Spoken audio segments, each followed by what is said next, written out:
चत्वारि शृङ्गात्रयोऽस्य पादा द्वे शीर्षे सप्तहस्तास्वस्य त्रिधा बद्धो वृषभो रोरवीति महोदेवो मर्त्या आविवेश सक्तुमिव तित उना पुनन्तो यत्र धीरा मनसा वाचमकृत अत्रासखायः सख्यानि जानति भद्रैषां लक्ष्मीर्निहिताधिवाची भद्रैषां लक्ष्मीर्निहिताधिवाची। ॐ श्री परमात्मने नमः। ॐ श्री महेश्वराय नमः। ॐ श्रीमद्भगवद्भ्यः पाणिनि कात्यायन पतञ्जलिभ्यः नमः। ॐ श्री गुरुभ्यो नमः। ॐ सर्वेभ्यो नमः। ओम 8 पृष्ठ पर द्वितीय कॉलम में हम उद्योग टीका देख रहे हैं। अथ शब्दानुशासनम अथ इत्ययम् अधिकारार्थः शब्दानुशासनम नाम शास्त्रमधिकृतं वेदितव्यम। तो यहाँ अंत में एक चर्चा ये की थी यहाँ पर अथ शब्दानुशासनम, इस सूत्र में यदि अनुशासन पद भाव साधन होगा तो फिर शास्त्र पद के साथ तो उसका समान अधिकरण होगा ही नहीं। जो आप ये दूसरी पंक्ति बोल रहे हो व्याख्यान के रूप में, स्ववाक्य विवरण के रूप में क्या पंक्ति बोल रहे हैं? शब्दानुशासनम नाम शास्त्रम अधिकृतम वेदितव्यम। तो इस पंक्ति में शब्दानुशासन का और शास्त्र का समानाधिकरण किया हुआ है ना। शब्दानुशासनम नाम शास्त्रम अधिकृतम वेदितव्यम। इस पंक्ति में शब्दानुशासनम इसका और शास्त्रम इन दोनों का परस्पर समानाधिकरण्य दिखाया हुआ है। तो जिज्ञासु कह रहा है कि समानाधिकरण्य तो नहीं हो सकता, क्योंकि अनुशासन शब्द ल्युडंत है और ल्युट तो भाव में होता है। तो भाव अर्थात क्रिया, तो क्रिया का आप जो है वो पदार्थ के साथ समानाधिकरण कैसे दिखा सकते हो? अनुशासन तो क्रिया हो गई, शास्त्र तो पदार्थ है, पदार्थ का और क्रिया का समानाधिकरण नहीं होता है। ठीक है, ये जिज्ञासु दोष दिखा रहा था। तो किसी को ऐसे दोष बुद्धि ना उत्पन्न हो जाए तो उसके लिए प्रदीपकार ने कहा था कि नहीं, ये जो है यहाँ समानाधिकरण ही है और व्याकरण का ये अन्वर्थ नाम भी है। शब्दानुशासन जो है वो कोई क्रिया नहीं है। जो व्याकरण शास्त्र है वही शब्दानुशासन भी शास्त्र ही है। व्याकरण की ही संज्ञा है दूसरी, तो इसका मतलब व्याकरण जैसे शास्त्र है वैसे ही शब्दानुशासन भी तो उसी शास्त्र का नाम ही दूसरा है ना, बस पदार्थ तो वही रहेगा। तो इसलिए कह रहे हैं कि पदार्थ वही है। आप जो कह रहे हो कि अनुशासन क्रिया है, क्रिया नहीं है, ऐसा मत समझो कि ल्युडंत शब्द है तो भावार्थ में ही आएगा और भावार्थ में ही आएगा ल्युट प्रत्यय, तो ये क्रियावाची शब्द हो जाएगा, ऐसे मत समझो। क्रियावाची नहीं है ये। तो फिर क्या है? तो बताया कि ये करण ल्युडंत शब्द है, ऐसा बता रहे थे कल। अनुशिष्यन्ते शब्दाः अनेन, ऐसा करेंगे तो ये करण ल्युडंत शब्द है, और करण ल्युडंत है तो इसका मतलब ये भाव साधन शब्द नहीं है, भाववाची क्रियावाची शब्द नहीं है। तो किमवाची होगा, किसी ना किसी पदार्थ को कहेगा। अनुशिष्यन्ते येन शब्दाः तच्छास्त्रम अनुशासनम, तो किसी शास्त्र को कहेगा ना, किसी ग्रंथ को कहेगा, जिस ग्रंथ के द्वारा शब्दों का अन्वाख्यान किया जाए उस शब्द को ये कहेगा। और अनुशिष्यन्ते का अर्थ यहाँ पर लिया गया, अनुपूर्वक शाश्व धातु का अर्थ लिया गया है विविच्य ज्ञापन। क्या लिया गया है? विविच्य ज्ञापन। तो इसलिए अर्थ हो गया, जब हम कह रहे हैं अनुशिष्यन्ते शब्दः येन, तो अनुशिष्यन्ते शब्दः का अर्थ क्या हो गया? विविच्य ज्ञाप्यन्ते शब्दाः येन शास्त्रेण। और विविच्य ज्ञापन का मतलब है कि अलग करके ज्ञापित किए जाते हैं। अलग करके माने पहले कुछ मिलावट हो रखी थी, साधु असाधु शब्द मिले हुए थे, उनमें से साधु शब्दों को अलग करके दिखा रहे हैं। तो किन से अलग करके दिखाएंगे? असाधु शब्दों से, है ना। तो असाधु शब्दों से पृथक कर करके साधु शब्दों को जिस शास्त्र के द्वारा जनाया जाता है उसी शास्त्र को ही हम शब्दानुशासनम इस नाम से कहते हैं। तो आप जो कह रहे हैं कि शब्दानुशासन क्रिया है, क्रिया नहीं है, शब्दानुशासन शास्त्र है। और जब शब्दानुशासन शास्त्र है तो शब्दानुशासनम इस पद का शास्त्र पद के साथ समानाधिकरण्य होने में कोई समस्या नहीं है, क्योंकि दोनों पद एक ही अर्थ को कह रहे हैं। इतनी बात हमने कल देखी थी। और आगे कहा था उद्योग टीकाकार ने कि इसी बात को दिखाने के लिए कि यहाँ पर दोनों का, किस किस का, शब्दानुशासनम और शास्त्र का समानाधिकरण है, ये दिखाने के लिए बीच में नाम शब्द का प्रयोग किया। शब्दानुशासनम नाम शास्त्रम अधिकृतम वेदितव्यम, ऐसे बोला है ना। तो कह रहे हैं कि ये नाम शब्द का प्रयोग जो है वो यही ध्वनित करने के लिए दिखाया है। यही ध्वनित करने के लिए, यही क्या, यही ध्वनित करने के लिए, क्या ध्वनित करने के लिए? शब्दानुशासनम क्रिया नहीं है, शास्त्र है, और शास्त्र पद के साथ इसका समानाधिकरण भी है। ठीक है, शास्त्र पद के साथ इसका समानाधिकरण भी है। तो आगे कहते हैं नाम नामिनोर, ये पंक्ति भी एक और देख ली थी हमने। नाम नामिनोर अभेदात नाम शास्त्रम इति सामानाधिकरण्यम, नाम और नामी का अभेद होने से सामानाधिकरण्य बन ही जाएगा। जो भाष्यकार ने प्रयोग किया है शब्दानुशासनम नाम, वो समानाधिकरण्य बन ही जाएगा। ठीक है, आगे देखिए। अनेनैव अपभ्रंशानाम अविषयत्वं सूचितम ध्वनीनाम च। और इसी से कल हमने ये भी देखा था कि जब ऐसा कह दिया कि अनुशासनम, यहाँ पे अनुशासन क्रिया नहीं है, अनुशासनम तो यहाँ पे शास्त्रम है, और उसका अर्थ भी करके दिखा दिया कि अनुशासन का अर्थ कैसे शास्त्र है, कि जिसके द्वारा असाधु शब्दों से पृथक करके साधु शब्दों का शासन किया जाए, उसको अनुशासन ऐसा कहते हैं। तो इसी नाम के कहने से ही ये भी पता चल गया कि हमारे व्याकरण शास्त्र का विषय अपभ्रंश शब्द नहीं है, या अन्य किसी प्रकार की अव्यक्त ध्वनियाँ भी इस शास्त्र का विषय नहीं है। अनुशासन शब्द से ये भी पता चल गया ना, इतना हमने कल देख लिया था। अब आगे देखिए। अब कोई आगे कहे, जिज्ञासु प्रश्न करे कि जब ये बात कि इस शास्त्र का विषय जो है वो साधु शब्द है, अपभ्रंश शब्द नहीं है, ध्वनि शब्द नहीं है, फिर आगे प्रश्न क्यों कर रहे हैं केशाम शब्दानाम? अभी आगे तुरंत प्रश्न कर रहे हैं ना, देखो अग्रिम पृष्ठ पर, केशाम शब्दानाम। जैसे कहा अथ शब्दानुशासनम अथैत्ययम शब्दोधिकारार्थः प्रयुज्यते शब्दानुशासनम नाम शास्त्रम अधिकृतम वेदितव्यम, वैसे ही अग्रिम वाक्य क्या है? केशाम शब्दानाम। तो जो अभी हमारी टीका में बात चल रही है उसके अनुसार प्रश्न उठेगा ना कि अगर आप ऐसा कह रहे हो कि अनुशासन शब्द के बोलने से ही हमें पता चल गया कि शास्त्र का विषय साधु शब्द है, असाधु शब्द अपभ्रंश शब्द नहीं है, और अलग अलग प्रकार की अव्यक्त ध्वनियाँ भी शास्त्र का विषय नहीं है, तो फिर आगे प्रश्न क्यों कर रहे हो केशाम शब्दानाम? तो उसका उत्तर दे रहे हैं, देखिए।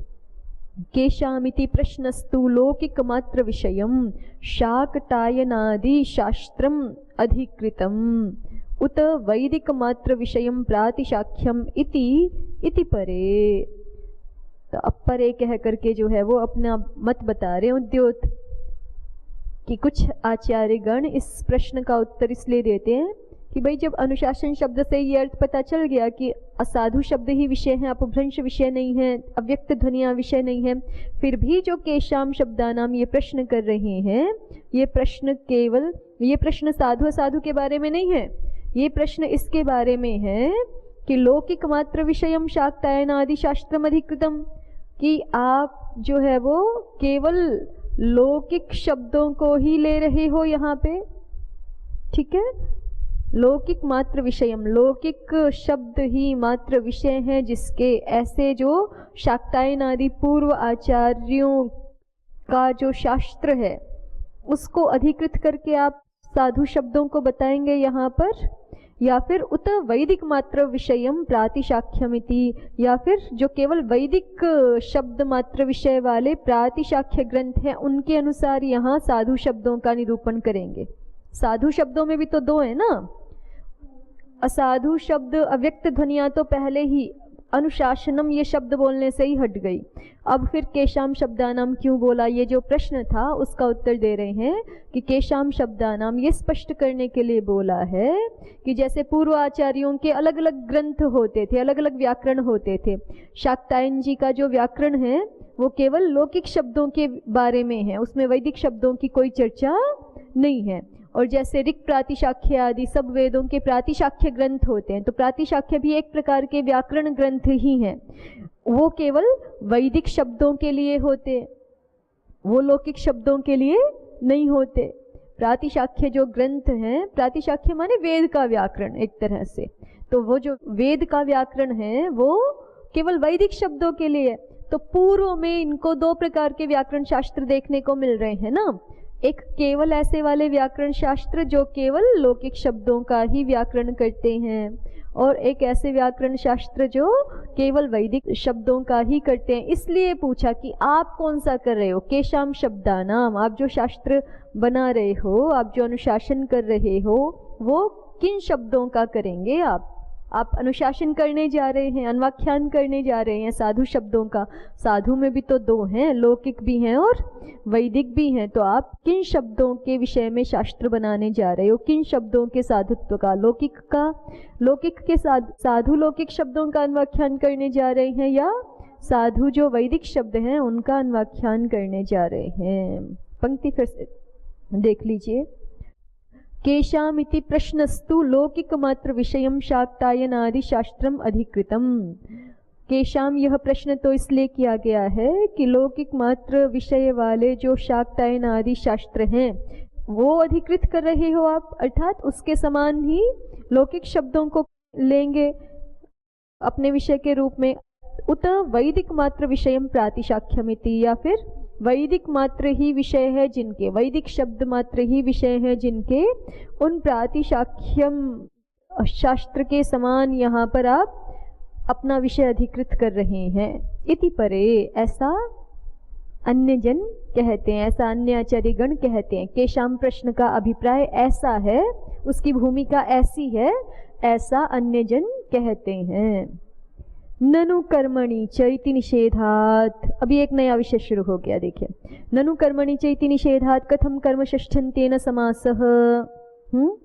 कोई जिज्ञासु प्रश्न कर सकता है, शब्दानुशासनम समस्त पद कैसे पढ़ दिया आपने, षष्ठी समास कर रखा है ना, शब्दानाम अनुशासनम शब्दानुशासनम, समस्त पद पढ़ा हुआ है हमारे अथ शब्दानुशासनम इस वाक्य में, ठीक है।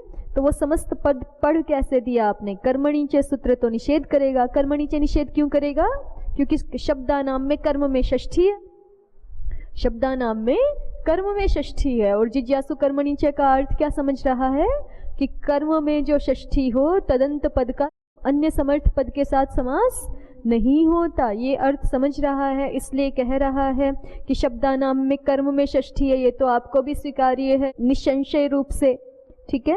तो जब ऐसी बात है तो ननु कर्मणि चैति निषेधात्, कर्मणि चै सूत्र से निषेध हो जाने के कारण कथम कर्म षष्ठ्यन्तेन समासः, यहाँ तो कर्मणि च सूत्र लग गया, निषेधक सूत्र, तो उसके लग जाने से फिर कर्म षष्ठ्यंत के साथ आप अनुशासन शब्द का समास कैसे कर दोगे, समास नहीं होना चाहिए, आक्षेप कर रहे हैं।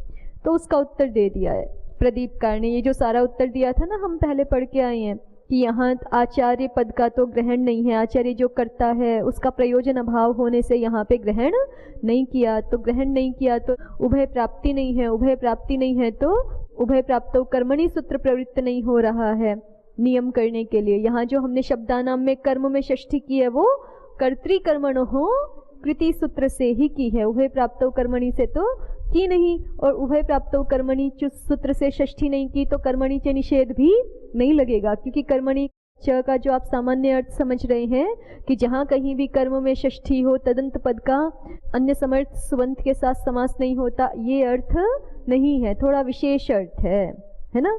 कर्मणि च का कुछ विशेष अर्थ है। क्या विशेष अर्थ है? कर्मणि इति स्वरूपम, कर्मणि इत्येव स्वरूपम उच्चार्य यत्र षष्ठी विहिता, कर्मणि इत्येव स्वरूपम उच्चार्य यत्र कर्मणि षष्ठी विहिता भवति तदन्तेन पदेन सह अन्यत् समर्थम सुबंतम न समस्यते, ये अर्थ है वहाँ पे। और शब्दानाम यहाँ जो षष्ठी हो रही है वो तो कर्तृकर्मणोः कृति इस सूत्र से हो रही है, तो वहाँ कर्मणि बिल्कुल यही का यही रूप नहीं मिल रहा ना, नहीं मिल रहा। तो ऐसा कर्मणि ऐसा रूप उच्चारण करके षष्ठी का विधान नहीं किया तो कर्मणि च सूत्र प्रवृत्त नहीं होगा। देखिए यही सारी बात यहाँ कहेंगे भी। ननु कर्मणि च इति निषेधात् कथम कर्म षष्ठ्यन्तेन समासो अतः अत्र चाचार्यस्य इति उभयोरुपादान एव उभय प्राप्तिरिति आत्ममाने इति सूत्रे भाष्ये स्पष्टम। अब ये एक और बात सिद्धांततः यहाँ ध्यान दिला रहे हैं। उभयोरुपादाने एव उभय प्राप्ति, उभय प्राप्तो कर्मणि च सूत्र में जो उभय प्राप्ति पद है ना, उसका अर्थ स्पष्ट कर रहे हैं कि उभय प्राप्ति तभी समझी जाती है जब वाक्य में दोनों का उपादान हो, ग्रहण हो। ठीक है, हम कहें कि नहीं यहाँ कर्ता में भी तो षष्ठी प्राप्त है, कर्म में भी षष्ठी, और कर्तृपद या कर्म पद में से कोई एक पद ही गायब हो यदि उस वाक्य में से, तो हम उभय प्राप्ति है ऐसा नहीं कह सकते। उभय प्राप्ति होने के लिए क्या आवश्यक है? दोनों ही पद, कर्तृपद भी और कर्म पद भी वहां उपस्थित होने चाहिए, ये आवश्यक है। देखिए उभयोरुपादाने एव उभय प्राप्ति, ये सप्तम्यंत है उपादाने, ठीक है। उभयोर उपादाने संधि में नहीं दिख रहा आपको, उभयोर उपादाने वो उभय प्राप्ति रीति, दोनों का उपादान होने पर ही उभय प्राप्ति होती है। ये बात विस्तार से स्पष्ट की गई है आत्ममाने खश्च सूत्र पर, उसको प्रमाण के रूप में उद्धृत कर दिया आचार्य ने। और ये क्यों कहा है कि यहाँ देखो आचार्य पद तो है ही नहीं, यहाँ कर्तृपद नहीं है ना, शब्दानाम अनुशासनम इतना ही कहा है। आचार्येण महर्षिणा पाणिनिना शब्दानाम अनुशासनम ऐसा तो कहा नहीं, तो उभय प्राप्ति बना ही नहीं सकते, उभय प्राप्ति दिखा ही नहीं सकते आप। और उभय प्राप्ति ही नहीं है तो उभय प्राप्तो कर्मणि कैसे लगा दोगे? उभय प्राप्ति की स्थिति बने तब तो उभय प्राप्तो कर्मणि सूत्र प्रवृत्त हो सकता है ना। उभय प्राप्ति की स्थिति ही नहीं है तो उभय प्राप्तो कर्मणि सूत्र प्रवृत्त नहीं हो सकता। आगे देखिए, कर्तृकर्मणोः इति षष्ठ्यामपि समास निषेधः कुतो न। अब जिज्ञासु फिर से प्रश्न कर रहा है कि चलो आपकी बात मान ली कि यहाँ पर जो है उभय प्राप्तो कर्मणि सूत्र से षष्ठी विभक्ति नहीं हुई, उभय प्राप्तो कर्मणि सूत्र से षष्ठी विभक्ति नहीं हुई, कर्तृकर्मणोः कृति से षष्ठी विभक्ति हुई है, ये आपकी बात हमने स्वीकार कर ली। लेकिन फिर भी हुई तो कर्म में ही षष्ठी है ना, क्या फर्क पड़ता है? जिज्ञासु को अभी कर्मणि च का विशेष अर्थ नहीं पता ना, सामान्य अर्थ पता है कि कर्म में जो षष्ठी तदंत पद का अन्य पद के साथ, अन्य समर्थ पद के साथ समास नहीं होता, ये अर्थ पता है। इसलिए वो कह रहा है कि क्या फर्क पड़ गया, चाहे शब्दानाम अनुशासनम, इस वाक्य में शब्दानाम में षष्ठी हुई तो कर्म में ही षष्ठी है, क्योंकि ये शब्द यहाँ पर कर्म ही है, तो कर्म में ही षष्ठी हुई है। चाहे वो आप कर्तृकर्मणोः कृति सूत्र से कर रहे हो, चाहे उभय प्राप्तो कर्मणि, क्या फर्क पड़ता है कि उभय प्राप्तो कर्मणि से नहीं हुई, कर्तृकर्मणोः से षष्ठी हुई है, हुई तो कर्म में ही है ना। और कर्मणि च सूत्र को प्रवृत्त होने के लिए इतना ही अर्थ चाहिए जिज्ञासु के अनुसार कि कर्म में षष्ठी हो तो सूत्र लग जाता है ना। तो कर्म में तो जिज्ञासु यही कह रहा है कि कर्म में तो षष्ठी है यहाँ पर, इसलिए कर्मणि च ये जो निषेधक सूत्र है ये प्रवृत्त होना चाहिए। ठीक, देखिए यही लिखा है ना, कर्तृकर्मणोः इति षष्ठ्यामपि समास निषेधः कुतो न। कर्तृकर्मणोः सूत्र से विहित षष्ठी में भी समास का निषेध कुतो न, क्यों नहीं हो जाता है, अर्थात कर्मणि च सूत्र क्यों नहीं लग जाता, ये प्रश्न किया। तो इसका उत्तर दे रहे हैं इत्यताः। इस प्रश्न को करने पर इसका उत्तर कहते हैं इध्म प्रवर्षनवत् समासा। ऐसा कहा था ना प्रदीपकार ने, देखिए नहीं, इध्म प्रवर्षनादिवत् समासः, इध्म प्रवर्षनादि के तुल्य समास हो जाएगा। उसको कैसे हो जाएगा उसको और स्पष्ट करके दिखा रहे हैं। कर्मणि च का क्या विशेष अर्थ है ये दिखा रहे हैं उद्योतकार अग्रिम पंक्ति में। देखिए, चस्य इति अर्थकतया कर्मणि चस्य इति अर्थकतया। चस्य, चस्य माने कर्मणि च सूत्र का जो च ये पद है, वैसे देखो च के रूप नहीं चलते ना, अव्यय है ये, च के रूप थोड़े चलते हैं, लेकिन यहाँ पे हमें इसका स्वरूप दिखाना है। तो जहां पर स्वरूप दिखाना होता है ना, वहां अव्ययों के विरूप चला देंगे आचार्य। प्रमाण है उद्योतकार नागोजी भट्ट चला रहे हैं ना रूप च का, चस्य। चस्य माने च इस पद के, इति अर्थकतया, इति अर्थ वाला होने से। आपको एक बात बताई थी ना पहले कि जिज्ञासु जो कर्मणि च सूत्र का सामान्य अर्थ देख रहा है वो उतना ही अर्थ नहीं है, क्योंकि यहाँ पे कर्मणि च सूत्र में जो च पद है वो इति अर्थ में है। च पद इति अर्थ में, इसी बात को इस ढंग से कहा जा रहा है, चस्य इति अर्थकतया, चस्य की इति अर्थकता होने से। ठीक है, चस्य की इति अर्थकता होने से कर्मणि इति उच्चार्य विहिता षष्ठ्या एव समास निषेध इति भावः। चूंकि च शब्द इति अर्थ में है तो अब कर्मणि च सूत्र का अर्थ विशेष बन गया ना, कर्मणि इति ऐसे अर्थ बन गया। तो कर्मणि इति स्वरूपम उच्चार्य एव विहिता षष्ठी। देखिए आगे वही लिखा है, कर्मणि इति उच्चार्य विहिता षष्ठ्या एव। कर्मणि ऐसा उच्चारण करके जो विहित षष्ठी है उसी के साथ जब अन्य पद का समास पा रहा हो तब समास निषेध, तब समास का निषेध होता है। इति भावः, ये यहाँ पर आचार्य का अभिप्राय है।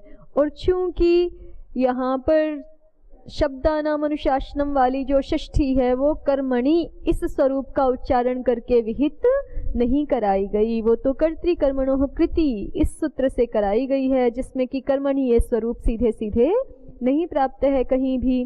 तो इसलिए यहाँ पर कर्मणि च सूत्र प्रवृत्त नहीं होता है। भाष्ये शास्त्रम इत्यस्य कर्तव्यत्वेन इति शेषः। भाष्य में शास्त्रम, भाष्य की पंक्तियों में शास्त्रम शब्द आया था। शब्दानुशासनम नाम शास्त्रम अधिकृतम वेदितव्यम। तो कह रहे हैं कि इसमें कर्तव्यत्वेन अधिकृतम ऐसे जोड़ के पढ़ो पंक्ति। शब्दानुशासनम नाम शास्त्रम अधिकृतम।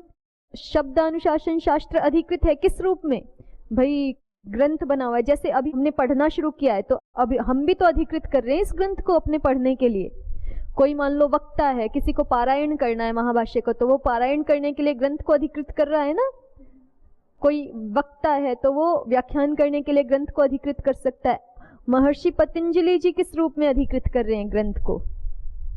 कर्तव्यत्वेन। उनको तो बनाना है ना, ये शास्त्र रचना है भाई, महाभाष्य शास्त्र उनको रचना है ना।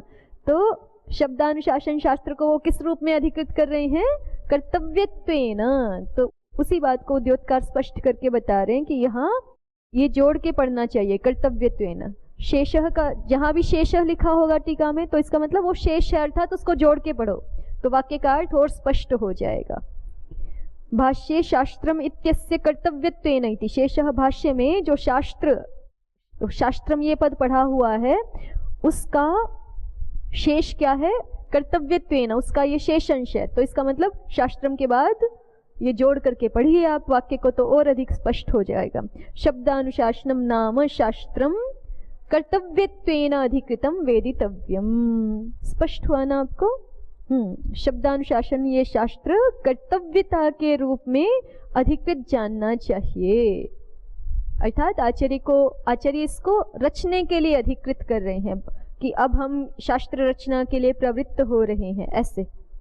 ठीक है, जैसे कोई वक्ता व्याख्यान के लिए किसी विषय को अधिकृत करता है, जैसे कोई पारायण करता पारायण करने के लिए किसी शास्त्र को अधिकृत करता है, ऐसे ही आचार्य इस शास्त्र की रचना के लिए अब इसको अधिकृत कर रहे हैं।